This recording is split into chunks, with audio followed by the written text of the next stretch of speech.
ഇല പൊഴിയും ശിശിരവനത്തിൽ നീ അറിയാതൊഴുകും കാറ്റാകും.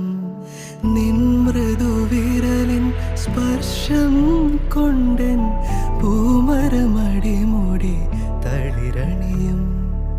ശാരദയാമിനി നീയാകുമ്പോൾ യാമക്കിളിയായി പാടും ഞാൻ. ഋതുവിൻ ഹൃദയം നീയായി മാറും പ്രേമസ്പന്ദനമാകും ഞാൻ. നീയൊരു പുഴയായി തഴുകുമ്പോൾ ഞാൻ പ്രണയം വിടരും കരയാ.